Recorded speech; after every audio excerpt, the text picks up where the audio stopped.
India और पाकिस्तान कभी British राज में एक थे, 1947 में अलग अलग हो गए। ये बंटवारा एक बहुत मुश्किल दौर था जिसका दोनों देशों पर गहरा असर पड़ा।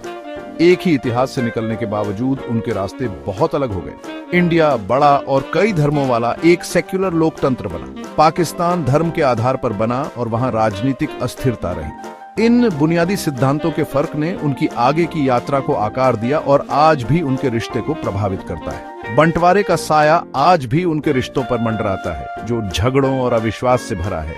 3 बड़े युद्ध और कई छोटी मोटी लड़ाइयां नाजुक शांति को दर्शाती हैं। कश्मीर का मुद्दा आज भी सबसे बड़ा विवाद है, जो रिश्तों को सामान्य नहीं होने देता।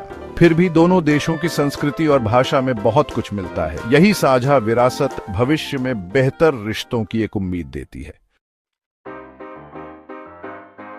इंडिया और पाकिस्तान दोनों के पास अच्छी खासी मिलिट्री ताकत है, जिससे उनकी दुश्मनी दुनिया के लिए चिंता का विषय है। इंडिया अपनी बड़ी आबादी और अर्थव्यवस्था के साथ एक बड़ी सेना, नौसेना और वायुसेना रखता है। उसका डिफेंस बजट पाकिस्तान से कहीं ज्यादा है। इंडिया का हाल ही में अपने देश में ही हथियार बनाने और उन्हें मॉडर्न बनाने पर जोर उसकी मिलिट्री ताकत को और बढ़ाता है। पाकिस्तान भले ही आकार में छोटा हो, लेकिन उसने एक मजबूत फौज बनाई है। वो अपनी ज्यादातर ताकत अपनी आर्मी पर लगाता है और उसके पास खतरनाक न्यूक्लियर हथियार भी हैं।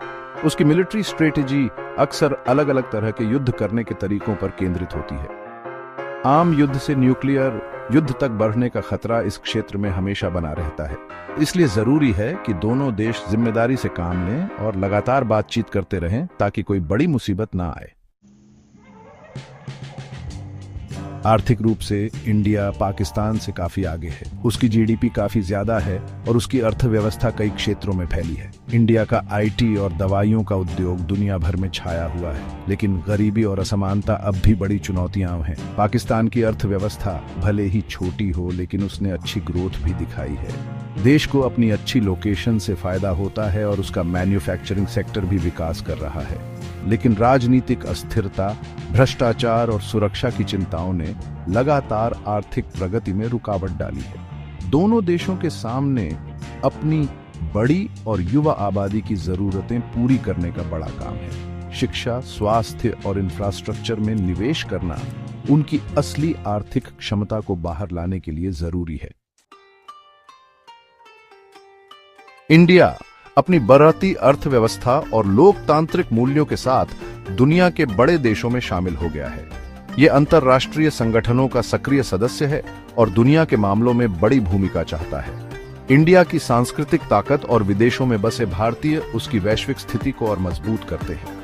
पाकिस्तान की दुनिया में छवि राजनीतिक अस्थिरता और आतंकवाद से जुड़े होने के कारण खराब हुई है, लेकिन उसकी खास लोकेशन और न्यूक्लियर ताकत उसे क्षेत्र की राजनीति में एक अहम खिलाड़ी बनाती है। पाकिस्तान अपनी अंतर्राष्ट्रीय छवि सुधारने और दूसरे देशों के साथ मजबूत रिश्ते बनाने की कोशिश कर रहा है। दोनों देशों को अपने मतभेद भुलाकर क्षेत्रीय और वैश्विक मुद्दों पर साथ मिलकर काम करना होगा। जलवायु परिवर्तन और गरीबी जैसी साझा चुनौतियों पर सहयोग से न सिर्फ इस क्षेत्र को बल्कि पूरी दुनिया को फायदा होगा।